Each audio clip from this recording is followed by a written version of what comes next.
হ্যাঁ, সবাইকে ঈদের শুভেচ্ছা। ঈদ মুবারক। আবার আগামীকাল হচ্ছে নীলের উপোস, নীলের ষষ্ঠী।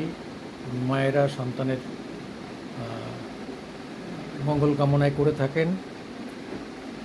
সব মিলিয়ে একটা মঙ্গলময় সময় আমাদের আজকে এবং আগামীকাল। তো আশা করি আপনারা বা সবাই ভালো আছেন, সবাই আজকে দারুণভাবে ঈদ উপভোগ করেছেন। বিভিন্ন জায়গায় দেখলাম প্রচুর লোকজনের ভিড়। হ্যাঁ, কিন্তু তার মধ্যেও দেখা গেল যে ঈদের মধ্যেও আজকে রাজনীতি কথাবার্তাও এসে গেছে। এটা নিয়ে বিভিন্ন ধরনের মন্তব্য আসছে চারিদিক থেকে, যে ঈদের দিনেও পলিটিক্স। আরে, বাংলার রাজনীতিতে রক্তে মানে পলিটিক্স, শুধু ভোট আসলেই পলিটিক্স এমন না, প্রতিদিনই পলিটিক্স, 365 দিনই পলিটিক্স। হ্যাঁ, প্রত্যেক সময়ে পলিটিক্সের উপর দাঁড়িয়ে রয়েছে পশ্চিমবাংলা।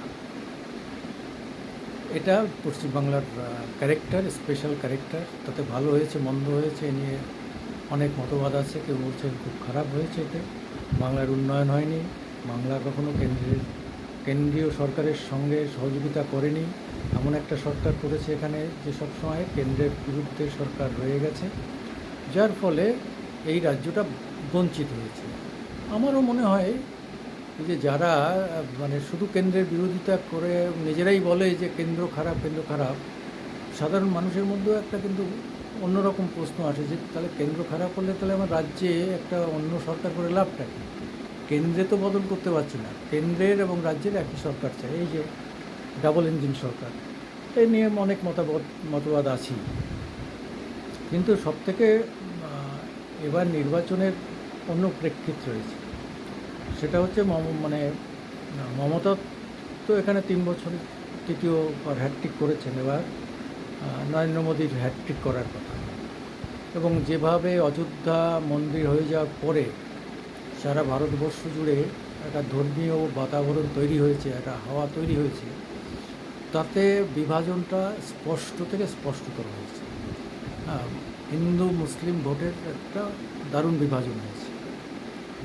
আর একটা সবথেকে যেটা হয়েছে যে কোনো মুসলিম বিজেপিকে ভোট দেবে না, কিন্তু বহু হিন্দু বিজেপি তৃণমূল বা অন্য বিজেপির বিরুদ্ধে ভোট দেবে।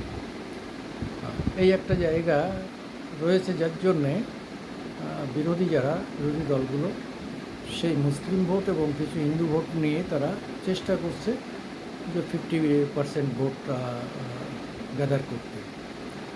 এরকম একটা সময় এসে ওয়েস্ট বেঙ্গল সবার কাছেই একটা বিরাট প্রশ্নের জায়গা এসে দাঁড়িয়েছে। আবার তার মধ্যে পিকে একটু ঠুকে দিয়েছেন যে এখানে বিজেপির গতবারের থেকে বেশি সিট পাবে। গতবার 18টা ছিল 2019-এ, এবার আমি ধরে নিলাম একটা সিট যদি 20টা পাবে। কিন্তু তাতে তৃণমূলের তো কমার কথা নয়, তৃণমূল 22টা, ওরা 20টা, 42টা হতে পারে। এবার যদি বিজেপি একটা কম পায়, 19টা পায়, তাহলে একটা কংগ্রেস পেতে পারে। কিন্তু তার উপর দিয়ে যাবে কী করে, আমাদের অন্তত হিসাবে কোথাও সেরকম আসছে না। কিন্তু একদল বলতে চেষ্টা করছে যে 25 থেকে 35-এর মধ্যে বিজেপি সিট পাবে, আর এদিকে 13 থেকে 16-17-এর মধ্যে তৃণমূল ভোট পাবে। এটা কিন্তু কোনোভাবেই আমাদের হিসাবে মিলছে না। যারা সেই ভোটার এরা বিভিন্ন রকম বলছেন, তারা কীভাবে বলছেন আমরা জানি না। তবে এখন পর্যন্ত আজকেও যদি ভোট হয়, আজকে ভোট হলেও তৃণমূল 20টার বেশি সিট পাবে আমাদের হিসাবে বলছে। কিন্তু কেন্দ্রীয় বাহিনী, তারপরে অ্যান্টি ইনকামবেন্সি, 3টে পরপর 3টে টার্ম সরকারে থাকা, তাতে তৃণমূলের কতটা অ্যান্টি ইনকামবেন্সি ফ্যাক্টর হয়েছে। সিএ যতই এড়িয়ে যাওয়া হোক না কেন, সিএ একটা বড় ফ্যাক্টর হবেই। যে গায়ের থেকে যাই ঝাড়ুক না কেন, সি একটা বড় ফ্যাক্টর হবে এবং এই ফ্যাক্টরটা হবে তৃণমূলের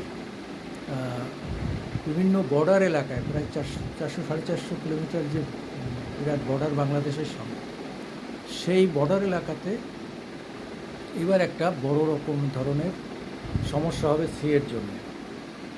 আরেকটা হচ্ছে যে প্রায় 50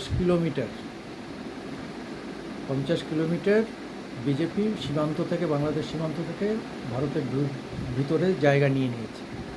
তার ফলে এই 50 কিলোমিটারের মধ্যে রাজ্য পুলিশ বা অন্য কেউ মাথা গলাতে পারছে না। তো কালকে দেখলাম যে দুটি ছেলেকে তাড়া করে, একটা ছেলেকে তো দুটো ছেলেকে গুলি করে আহত করেছে বিজেপি, আমাদের বর্ডার সিকিউরিটি ফোর্স, বিএসএফ। তারা চুরি করতে ঢুকেছিল বা বর্ডার ক্রস করে ঢুকেছিল। এরকম বহু লোকই মারা গেছে যারা বর্ডার ক্রস করে ঢোকে, স্মাগলিং করে বা বেআইনিভাবে এই রাজ্যে ঢোকার চেষ্টা করে।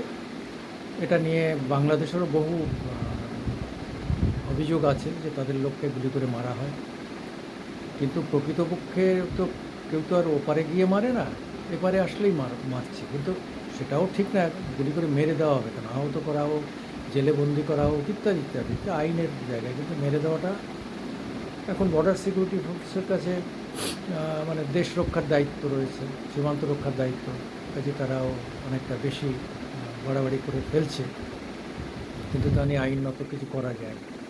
এবং একটা অবস্থায় দাঁড়িয়ে মানে ওয়েস্ট বেঙ্গলের ভোটটা একটা খুব গুরুত্বপূর্ণ। এমন নয় যে এখান থেকে কোনো সিট না পেলে, 19টা সিট গতবার 18টা পেয়েছিল, এবার 18টা সিট না পেলে তৃতীয়বার মোদি আসতে পারবে না, এরকম অন্তত এখন পর্যন্ত মনে হয় না। জানি না, অনেকে বলছে মোদি 170 পাবে না, সেটা তো আলাদা কথা। তবে বেশি সমীক্ষার বেশি ভোট হচ্ছে মোদি আবার আসছে সেই পক্ষে।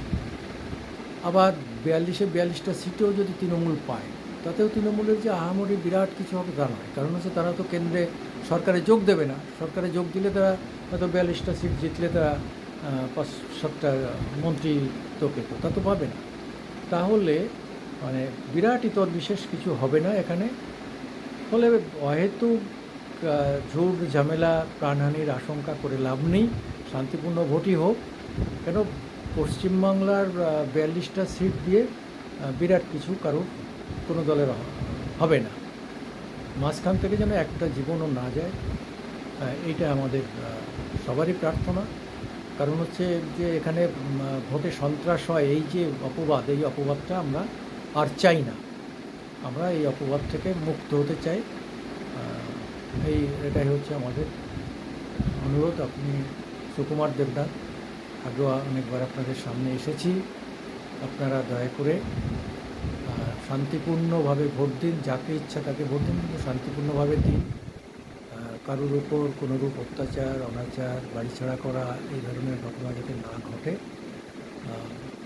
যেমন একটা ফল শোনা গিয়েছিল, ফলতার একটা ছেলেকে, বিজেপির বাড়ির ছেলেকে, তাকে তাড়িয়ে দিয়েছে, পরে দেখা গেল তাকে পুরীতে না কোথায় পাওয়া গেছে। কিছু মিথ্যা অভিযোগ করেও লাভ নেই। আবার এই ধরনের সত্য কোনো অভিযোগ যদি থাকে সেটাও দেখা উচিত। আর এখন তো সন্দেশখালি নিয়ে বেশি মাথা ঘামানোর দরকার নেই, রাজ্য পুলিশের পুরোটাই সিবিআইকে দিয়ে দিয়েছে। ফলে সেখানেও অনেকটা দায়িত্ব রিলিজ হলো। এবার অন্য জায়গায় সবাই মনোযোগ দেওয়া হোক। উত্তরবঙ্গে ভোট হচ্ছে, উত্তরবঙ্গে কোনো সিট গতবার নিশ্চয় পাওয়া যায়নি, 7টা সিটই বিজেপি। এবার যেভাবে মুখ্যমন্ত্রী লাগাতার ওখানে লেগে আছেন, তাতে 2-1টা সিট পেতে পারে, তৃণমূল 2-1টা সিট পেলেও পেতে পারে, যেভাবে অন্তত মুখ্যমন্ত্রী মমতা বন্দ্যোপাধ্যায় সেখানে লাগাতার লেগে আছে।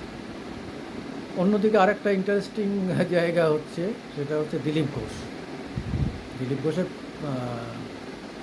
যে বর্ধমান দুর্গাপুরের যে সিটটায় তিনি মেদিনীপুর থেকে তাকে সরিয়ে আনা হয়েছে, সেখানে তৃণমূলের আপনারা জানেন খেলোয়াড়, ক্রিকেট খেলার নাম করা ক্রিকেট খেলোয়াড়, তার সঙ্গে তো দিনরাত হাড্ডাহাড্ডির ওকে সে তাকে ইত্যাদি বলে যাতা একটা পরিস্থিতি। এই পরিস্থিতিগুলো ঘটছে, এটা মজা পাওয়া ছাড়া নতুন কিছু নেই এতে। কিছু হবে না। হ্যাঁ, কোথাও কোথাও দেখা যাচ্ছে যে তৃণমূলের স্টেজে গিয়ে হাজির হচ্ছেন দিলীপ ঘোষ, তারাও তাদের অভ্যর্থনা করেছে, চা খাইয়েছে। এই পরিবেশটাই আমরা চাই, এই পরিবেশটাও নির্বাচন আমরা দেখেছি পুরুলিয়া টুরুলিয়ায় আগে আগে একই জায়গায় ভোট দিয়ে এসে চা খেত, আমি নিজে দেখেছি। কিন্তু লাস্টের ভোটটা সেরকম হয়নি বলে অনেকের অভিযোগ। যাই হোক, নমস্কার, আপনারা সবাই ভালো থাকুন, ভালোভাবে ভোটটা দেবেন।